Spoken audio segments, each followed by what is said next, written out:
nagseseminar na siya sa ano eh. Sa Philippine Franchise Association. Yes. Mamara dito ka. Ito na yung end product ng mga gatas from the farmers.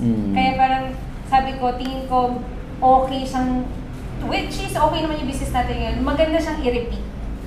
Kumbaga, may marami kang makukuhang interested parties din kasi nga po, maraming touch points yung customer.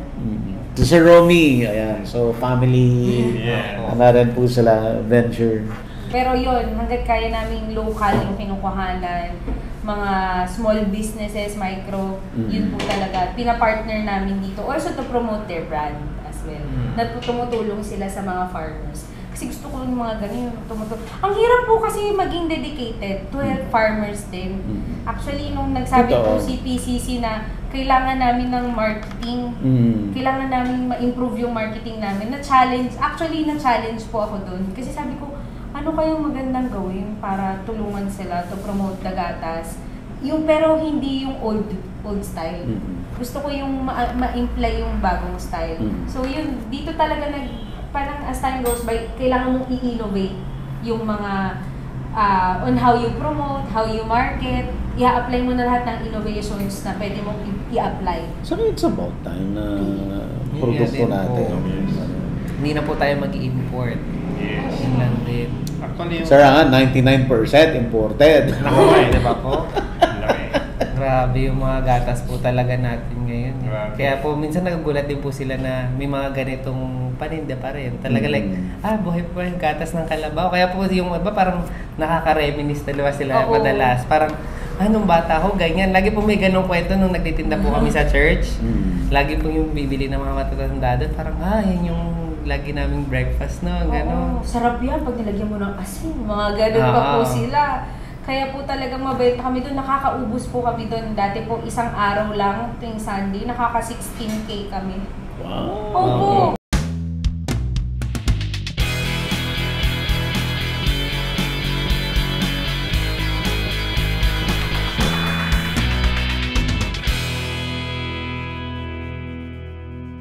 Available na po ang agribusiness merch sa Shopee. Ang link nasa description box.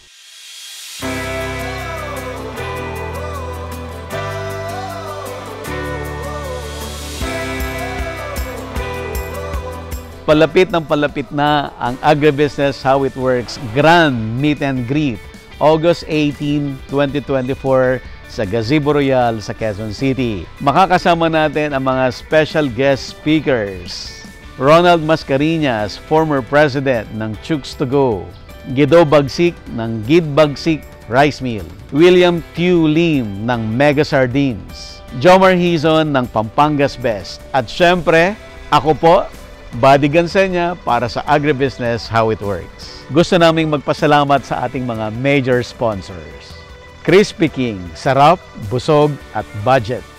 Amo, ako'y magsasakang organiko, itaas ang ani, ibaba ang gastos. Agridome, empowering you with digital agriculture.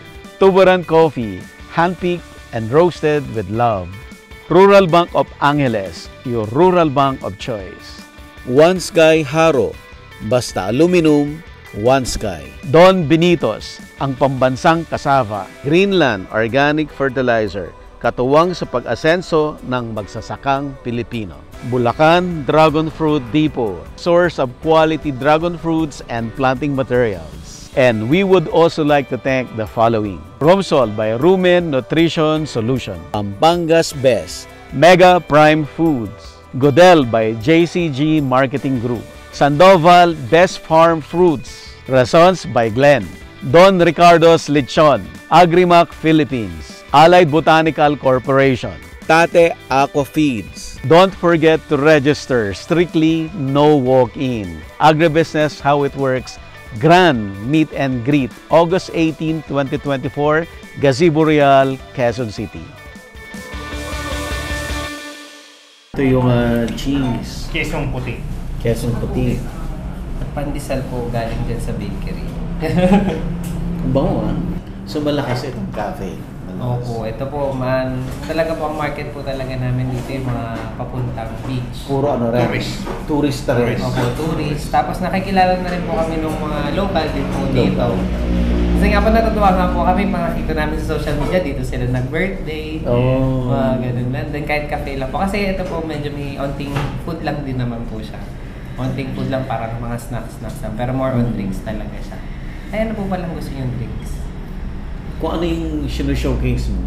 Ayun, sige. Simula po nung nag-focus po kami dito, ayun po kaya po medyo nalesa yung punta ko sa farm. Kasi po ngayon, ibang kalabaw po ngayon ang inaalagaan ko. Kalabaw store. Kalabaw store.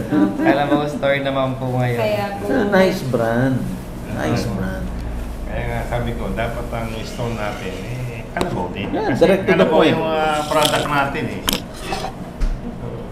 Ano siya Actually, yung mga farmers na katulad namin, kares namin, sa Rosario, Batangas, meron silang mga 300, almost 400 na kalabaw doon. Then, nagpo-produce sila ng 550 liters per day. Wow. Actually, malaking kooperatiba yun. So, board of director ako doon. Anong pangalan ng co-op, sir? Tarlac. So, ano siya, under siya ng Philippine Cargo Center. So, kaya ngayon, sabi ko nga, gusto ko ma-franchise talaga ito. Kasi yung mga product ng Rosario ng mga raw milk, mas mura kasi yung nabebenta. Ay. So, kapag yung na-franchise mo to, parehas ng ganito, so ano na siya, yung gatas, mabebenta ng mas mahal.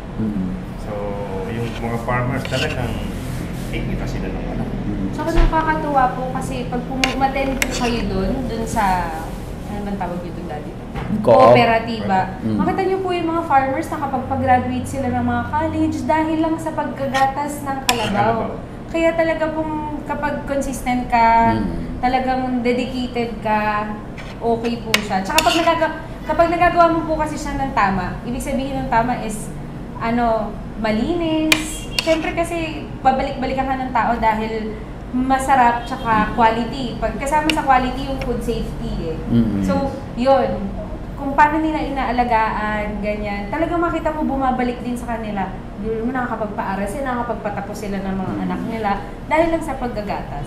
So, nakakatuwa pong kami, nakakatulong kami sa kanila through doing this, yung mag-market ng ganitong brand, nakakatulong din kami sa kanila. At the same time, natutulungan din po na nakakapagbigay kami ng trabaho sa iba. Which is very fulfilling yung feeling kasi nakakatuwang hindi, kahit nagtatrabaho din po kami, nakakapagbigay kami ng trabaho sa iba. Tsaka nakapapakita namin sa kanila na pwede silang mag-farm kahit ganun kasimple. Small. Saka yung values ng life nila, siyempre, ang goal ko, umangat din sila. So may angat din sila. Pero nakita ko nga talagang ano na sila, yung farming ng kalabaw sa Rosario, Batangas, dito sa mga karating namin, ano na siya, nagle-level up na siya. So, meron dyan isang farmers na kaibigan namin, nag-aalasan yung mga anak. So, kumikita ng 150,000 naman. So, yun yung sabi ko sana yung lahat na nagpa-farmers ng Carabaos, maging ganun sila. Yung thinking nila. Huwag nilang maliitin yung Carabaos. So, nakita niyo po yun talaga yung key sa farming. Kung gusto talagang mag-succeed, dapat hindi natatapos doon sa farming. Dapat yung produkto na nakukuha doon sa farming, ma-process at kayo rin mismo yung magbenta. Yes, para mas personal. Oo, lalaki yung kita. Yes po. Ayun, tapos dahil may store ka, lalaki yung demand mo, matutulungan mo yung community. Yes po. Mo. Actually po, ayun yung hopefully mag-snowball po talaga siya. Like, matulungan lahat ng mga farmers, lalo silang mag-farming, matuloy-tuloy nila. Tsaka maingganyo din po yung iba na kaya namin, kaya din nila. Ganon. Kumbaga, kaya namin mag-innovate, kaya nyo din. Kunyari, hindi man ganito, pero ibang produkto pwede. Pwede po mag-start ng small, yung para pong ginawa namin, magbenta lang sila ng bote-bote. Usually po maganda rin po siya. Pastillas siguro. Opo, pastillas. Or kaya po, sa katulad po sa ibang lugar, gumagawa sila ng mga iba't ibang produkto gawa sa gatas ng kalabaw. Tart, mga coffee jelly. I mean, marami. Sobrang dami pong possibilities dun sa produkto. Kaya napakaganda niyang i-promote. Kasi hindi siya nang ubusan, endless siya. Kailangan mo lang talaga bigyan ng tawag dito. Siyempre, kailangan artistic ka din kahit papano. Tapos, siyempre, research. Opo. Kapag mag-research ka, pag may time ka, parang okay ito, kaya ko to. Siyempre, i-build mo muna yung confidence mo. Pag na-build mo na yung confidence mo, pag ready ka na, proceed. Tatakbo na lang nga po yun, sabi ni Gab, snowball na lang siya. Pag nag-start ka na, tuloy-tuloy na yun. Pag nakita mo, okay, nagustuhan nila, sige, gawa pa ako ulit. Kaya ngayon din po, ngayon, parang sabi ko, at least nagustuhan nila to.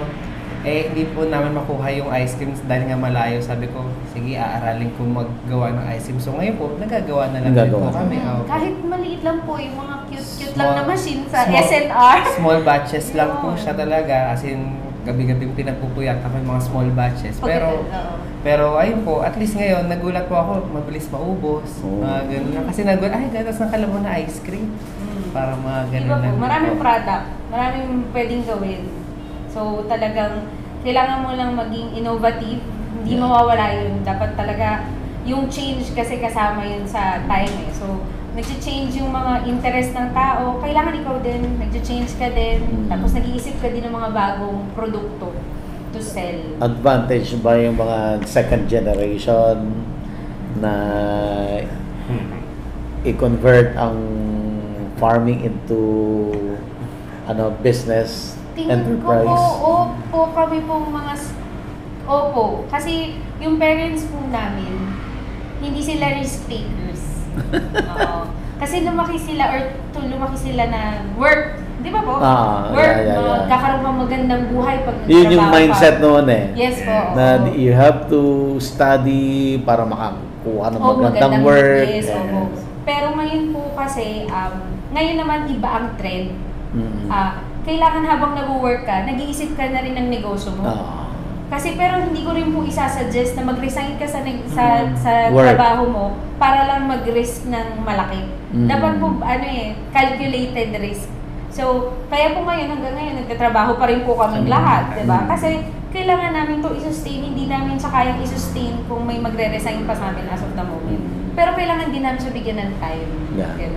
So, yun naman pagre-resign may based on my experience, malalaman mo naman yon pag time na for you to quit your job. Yung business mo rin mismo yung magsasabi nun. Yes, totoo. Kaya hindi rin naisip mo lang, give up mo yung work mo. Kasi the work will help to augment yung business while ginugrow mo siya. Yes. Ayun po, hindi ako makapagpagawa ng signage kung wala po akong pera. Kung wala po akong work, di ba?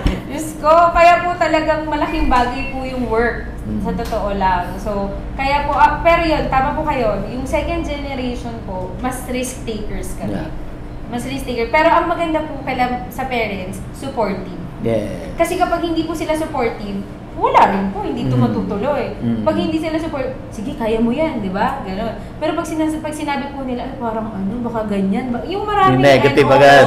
Kasi hindi po kami matutuloy. Pero kaya po kami natuloy kasi sila din, supportive sila. Yun po yung magandang environment para sa mga risk takers na katulad namin. Yun yung magandang push. Kasi susuportahan ka nila, hindi nila iisipan na malulugi ka, ganon. Paano yan sa mga susunod na Pero kailangan mo rin silang i-assure. Which is yun nga, ganun din po talaga. Dahil po risk takers kami, may mga backup plans. Hindi naman po kami nagdedesisyon ng bigla na. So Mara, gaano nakatagal tong cafe? So 2022, magti 3 years na po. 3 years. 2020, magti 3 years na.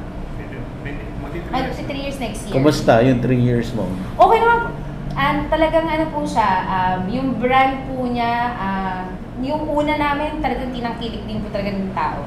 So after po nun, hindi siya naging stagnant umuokay siya ng umuokay. Kasi nung nag-open na po yung mga market sa beach, mas dumadami po yung tao dito. Oo. So mas marami pong nakakakita ng brand. Yan. Yung iba po talaga matutuwa ka po kasi hindi na matatanda lang yung market namin ngayon. Hindi katulad sa simbahan ng mga senior yung mga market namin. Ngayon talaga bagets, tropa, ganun, mga college students, pag namamasyal sila, mga galing QC, may mga taga Ateneo, may taga UP, na mga taga malalayo po talagang. Tapos iba-ibang age. Yun yung doon ako natuwa kasi ibig sabihin yung goal ko to reach them, nakuha ko. Yeah. Natikman po nila yung gatas ng kalabaw. Yes. Natikman nila yung gatas ng kalabaw na hindi sila nagrereklamo na, ay, ba't ganito to or whatever. Na-appreciate nila yung gatas ng kalabaw. Sige po. Kaya po ngayon, ito naging tumagal-tagal din. Okay. Tsaka po yun po, kaya din po kami tumapang na magbukas ng branch ko. Dun sa amin. Kasi okay po itong branch. Pero maganda rin yung location mo, no? Yung sa location naman po namin, ang difference naman po sa akin, parang gasoline station siya. So gasoline station siya, so stop over talaga siya. So if ever po, lagi po namin tinatabihan yung mga pasulubong centers kasi more on pag nakita nilang Carabao Milk, more on pasalubong kasi po usually nasa isip nila So if ever po pagkakita na, sige doon tayo sa Carabao Milk, Quezon Puti, tapos magulat sila, may drink sila, milkshake pala siya, parang mga ganun na din pala po. So kahit paano po yun, kaya din nag-branch out kami kasi parang ngayon, okay to. So ngayon po nakikita namin na okay din pala pag ganung setup din, hindi lang pala beach. Ganun din. Natitest namin yung market. Yeah. So, yun nga po. Dapat talaga, pero kaya rin po naging successful yun. Kasi nilala na namin yung market namin dito. Yes po. So, dahil po doon, malaking bagay talaga. Talagang kailangan nyo po simulan. Kailangan lang simulan. Opo. Kapag di nyo muna simulan, kasi di mo malalaman kung ano yung next steps mo eh. So, ito po, dahil nasimulan.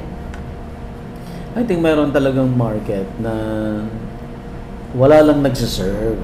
Yes. Kasi ang paniniwala, wala nga market. So actually meron. Meron. Tama po yan. Huwag po kayong maniniwala sa mga akala nyo. Akala nyo lang yun. Yun. Try nyo lang na i-try. Kasi kapag yung akala po kasi yun yung magpapaurong sa'yo. So, dapat walang ganun. Well, malalaman mo lang naman talaga. Pag nandyan ka, pag hindi mo start, hindi mo malalaman talaga. Kasi iniisip mo, pwedeng mali or pwedeng mas malaki doon sa ini-expect mo. Yes. So, kaya mo talagang subukan. Yan po. Katulad dito, iyaw yung pader namin. Kami lang po nagpintura niya. Lahat po Dito. Opo. Yan po. Yung mga upuan po natin. Yung mga upuan po. So from zero ka nag-start. Opo. Ito po, sale ko lang to nabili. Yan. Tapos yung mga chairs It's may parking kayo. Yun po. Opo. Yun po yung number one po namin. Malaking bagay. Malaking bagay to. Kapag wala Kaya po. nakukuha mo yung mga... Kaya po hindi rin ako nagtayo sa bayan. Kasi po sa bayan wala ng parking. Opo. Tama. Dito po, may parking. Pero siguro po pag lumaki, di magkaroon ng mas maraming opportunity. Baka po, sooner or later, sabi nyo nga po, magsasabi na rin po yung negosyo kapag it's time na. Ano yan, darating yan. Malalaman mo na right time kasi magko-conflict na. Magko-conflict na yung store mo sa work mo. Then it's about time for you to decide. Opo, kung sino lang Pero hanggat wala pang conflict, Oh, yes. Yes po. tuloy. Tuloy po. Tuloy Sabay yung- silang lahat. Sabay kayong tatlo. Kaya po, ayun. Okay naman, hanggat kaya po, go. Tsaka hanggat may nakikita natin na maraming tumatangkilik, go. Opo. Ayaw na kasi nga, stressful yung... Ito na, ang ganda. Oh. Picture na, tapos kukunin ko na lang sa lecture. Ganda. Ganda. Po. Tikman nyo na. Again. Tikman Game na. tayo. Sir, lahat tayo para masaya. Yes, yes. Ito po. Kasi naka-insulate na. Bread na lang po ako. Ako nakainom na rin ako eh. Bread na po ako. Sa inyo po yung drinks. Ayan. Masarap. Yeah, I like the cheese. Ang sarap. Ang Quezon Puti, light talaga sir, no? Yes. Light, no? Light Saka hindi po siya sobrang salty. Hindi. Ang difference po kasi, ang base po dun sa mga matatanda. Di ba po sanay po sila yung balot sa Balot banana. ng saging. Opo, yun po kasi medyo mas maasim. Ah, bakit? Siguro hindi po alam. Sabi po na medyo may maalat ba? Mas maalat. Mas maalat. Mas maalat siya. Yun lang din. Ito, Okay, hindi ano? talaga. Kasi Like ito, lang po siya. sir, timpla to ng PCC. Ng Philippine Carabao Center. So, lahat yan, talagang kinokopya lang nila yan. Sila yung nagdi-dictate ng luto niya. Tsaka ang maganda po dito, dun sa Quezon Puti, kahit kaya light siya, kumbaga kung gusto mo mas salty, ikaw pwede mo lagyan. Ikaw na. I-adjust mo na lang. Opo. Kasi may mga ibang tao din, di ba ayaw po ng sobrang alat. Eh ito, at least, ano siya, sakto siya sa pandesal. Sa bahay namin, hindi na ubusan yan. Basta may deliver, Meron po kami isa. nag-iiwan ako niyan. Sarap. Nag-iiwan ako niyan. So, sa bahay namin. Panggamit. Panggamit. Hindi pwedeng wala. Ito na po yung sinong mag-aakala na gatas ng kalabaw ito, di ba? Talaga siya. Oh. Sarap. Different flavor. Nakuha na po ang market ng mga kabataan. If ever po pag mga nakaganyan, kasi mahilig po sila ng picture-picture ng mga food, mga ganyan. Kunwari yan po, mas ma-feel niyo dito yung pagkain ng pastillas. Yan. So ito siya, unlike yung ibang pastillas na in-scrub sa sugar, ito hindi na. Hindi ma. Yan talaga Tapos, ang Carabao's milk. Soft po siya, hindi siya yung matigas din. Chewy po. Social siya mga misis. Ang sarap. Oh. Ang galing. Ayan po ang bias. Nakakaubos po ako lang yan. Sarap. Nga po. Pagka Sarap. Yun po ang mga Tsaka favorite. naniniwala po kasi kami sa mga produkto na naaral ni PCC. Na-test na nila yan eh, di ba? So, ang gagawin mo na lang, tutulungan mo na lang silang i-promote talaga yung mga produkto. Parang kayo na yung adapter ng technology. Yes. Yes. Ano yung shelf life niya kung pastillas? 1 month po ang pastillas, Quezon Puti po 14 days. Pero naka-chiller. Yes, dapat po naka-chip. Ayun po yung difference po sa ibang pastillas. Yung matigas, yung Matigas nakadawang lang. Yes, diba? Opo. Correct. Pag-iwang yun, yung nasa labas lang. Yan po talagang chilled po talaga siya. Diba? Sarap no? Sarap. Abangan ko yung siyang gubat tiya. Oo, Sige po. yes. Gusto ko po. Exciting yun. Nadinig ko na yun eh. Charles Gubat eh. Nakalimutan ko anong sakit ang inaayos niya. Nakalimutan ko. Pero herbal medicine siya. Approved by DOH. Hindi sabi-sabi lang na herbal. Yun ang maganda. Nakalimutan ko anong kinocure ng siyang gubat. Pero dito hindi mapait. Hindi. Hindi po. Kasi, Surprisingly. I think, kunin mo yung tamang blend. Of course, pag sobrang dami yung pinakulo mo, may strong. nagpo-produce na po kaya nung parang... Commercial? Oo. Wala. Wala pa. Sige, kaya na. Wala. Hindi pa daw naka-commercialize yung tsaang gubat. Ah, hindi. Kaya ko yan. Confident, siguro. Kaya ko yun. Boil lang yan. Dahon. Kaya po eh. Diba yung isa nga niya, ganyan, maliit. Tapos maliliit yung dahon. Gaganon mo lang yan. Tapos boil. Tapos Ginawa yun, mo na ba ipoboil yun sa mo. bahay? Ginawa mo na yun? Oo. Mga na ako. Yung flavor niya. Yun nga lang, ang gamit ko yung iba. Iba. Kasi nga, wala namang Carabao's milk. Magkakaroon na yan sa QC. Alright, so andito pa rin tayo sa Calabao Cafe. Milk Bar Cafe po. Ayun. So, Calabao Milk Bar Cafe. ayan, social. May milk bar. At cafe pa. Ayan, so, Doc Gab, Ma'am Mara, okay, ang dami nating natutunan itong visit namin. Sabi ko nga, iba pag doktor ang nag-explain, no? Yung technical, nagiging kaya niyang i-layman's. Yun po ang important. At expert din sa food, si Ma'am Mara, nutritionist. So, sinong magkakamali nga naman sa ganitong klaseng business, di ba? Yung farm, this is a farm to table. Yes. Di ba? So, ano po ang sekreto, paano nyo na nagagawa or paano nyo mini-maintain itong business ninyo? Yung sikreto po siguro is to be, yung kailangan po first, may purpose ka, may goal. Yung purpose mo dapat nakakatulong sa ibang tao. Then yung goal mo is to innovate talaga. Apply mo yung innovation. Ngayon sa panahon ngayon, para mag-survive ka, pansinin ka ng tao, you have to innovate. Yun. To apply all the changes na meron ngayon sa market. So i-apply mo lahat yun to reach other people. Si Ma'am Mara kung magsalita, it's more than a nutritionist, para siyang marketing guru. Yes po.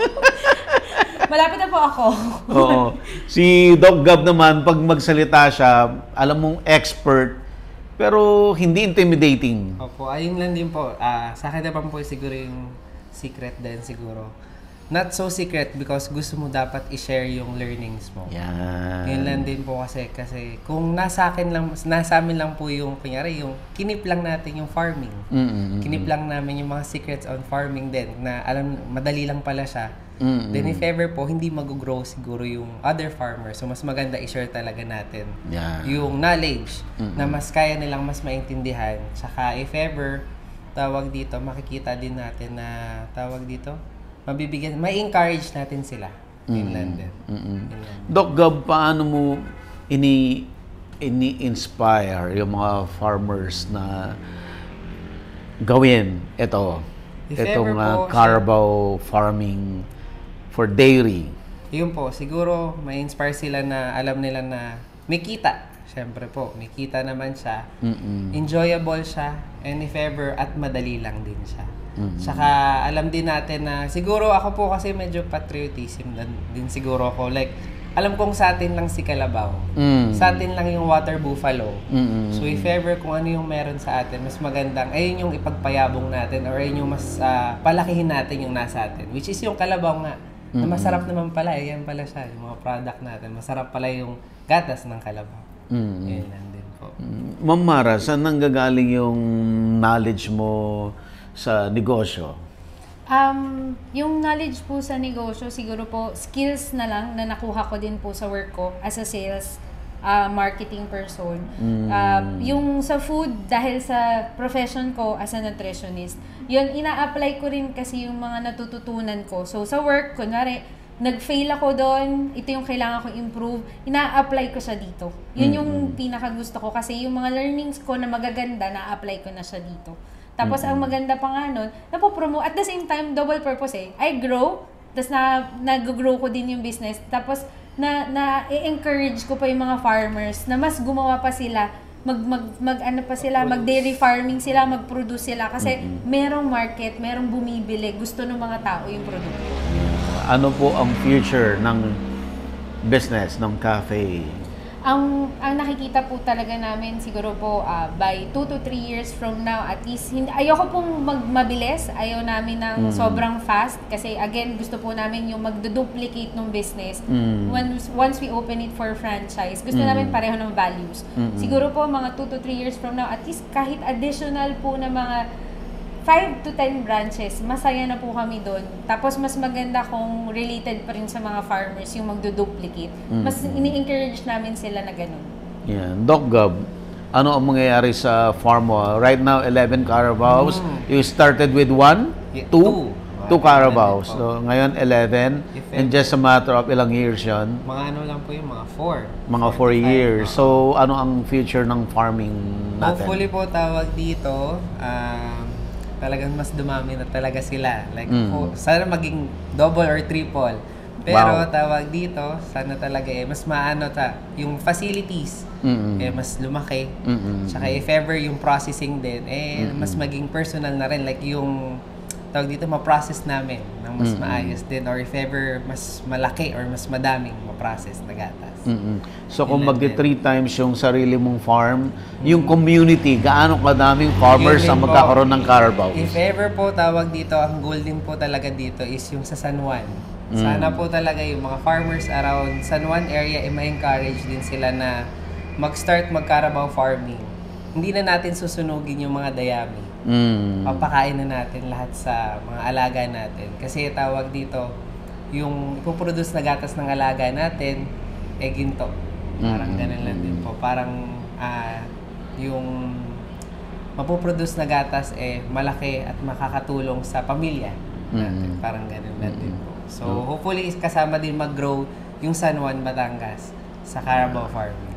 Yan. Ma'am Mara, ano ang pinakamatinding mensahe mo sa audience? Namin tayong audience na kaya sila nanonood kasi naghahanap sila ng business opportunities Ano po ang best na may ma-advise sa kanila? Ako po, ang ma-advise ko po sa kanila, dapat po pag nagtayo kayo ng ganitong negosyo na related sa agriculture, siguraduhin niyo pong gusto niyo yung produkto.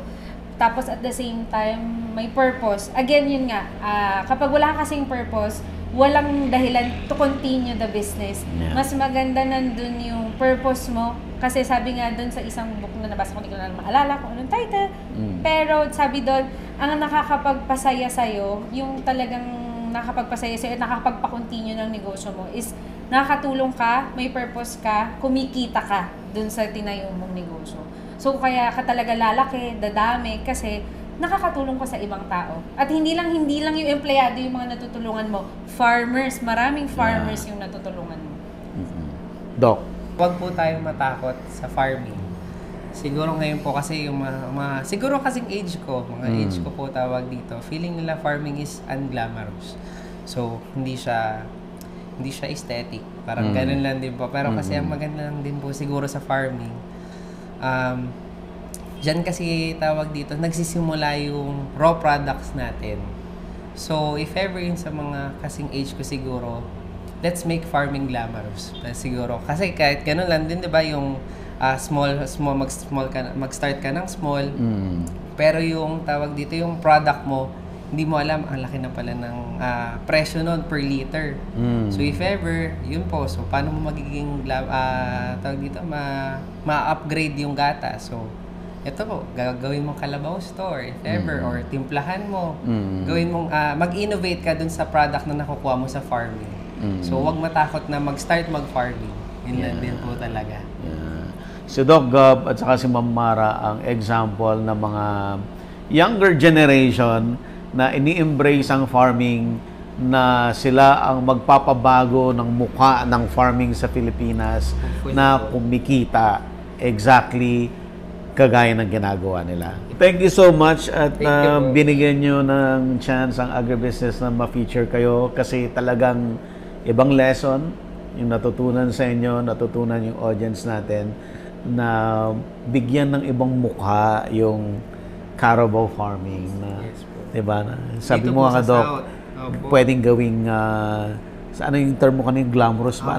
Hopefully po yung farming ay magiging glamorous din, tawag dito. Pwede siya maging glamorous, parang gano'n. Ang Kalabaw cafe na pala, parang gano'n. So tandaan nyo po, Carabao Milk Bar Cafe. For those interested na kontakin kayo for products. Yun po. Meron po kaming Facebook page saka Instagram page. So, kung ano po yung spelling, ka.la.baw, wala pong ibig sabihin. Kalabaw Milk Bar Cafe. Pero yung sa Facebook po, Kalabaw lang. Sa, diretso. Yes po, ka.la.baw. Sa Instagram, same po. And dun po sa mga future na mag-visit sa amin at kakain, please don't forget po mag-iwan ng review. Yung meron po kayong suggestions, we are very willing to accept also suggestions to make more, yung mga products natin interesting as well. Yung mga interested naman na mag-Carabao farming, si Doc, willing magbigay ng kanyang kaalaman for free ba? Opo, sige po. I-encourage ko din po talaga kayo, tawag dito. If ever may mga questions kayo, kung paano kayo magsa-start, if ever po yung paano lumapit sa PCC. Pwede rin po kasi tawag dito. Doon lang din po ako nag-start. Nag-start lang din po ako nung estudyante ako na lumapit sa PCC. At hindi rin naman ako natakot na lumapit. At tinulungan din naman po nila ako. So if ever po, wag po tayong mahiya sa PCC din kasi tutulungan nila rin tayo. So if ever may questions din po kayo, yun, pwede naman po magtanong-tanong. Ayan. So Doc nag-start lumapit sa PCC. Nagkaroon siya ng Kalabaw, hanggang mga kapitbahay niya, in-encourage niya. Nagbibigay na siya ng lecture for free sa mga kapitbahay niya. At is it already an industry sa inyong lugar? Hopefully po, within 2 to 3 years, mas lumaki po at mas madami kami mag-produce na gatas ng Kalabaw dito sa San Juan. Ayan. Yun din po. Hopefully po makatapat na natin yung mga nasa north. If ever yung dami ng production nila, kayang-kaya din natin dito sa south. Yun din po. Alright, salamat po. Thank you po. Thank you po. Available na po ang Agribusiness merch sa Shopee. Ang link nasa description box.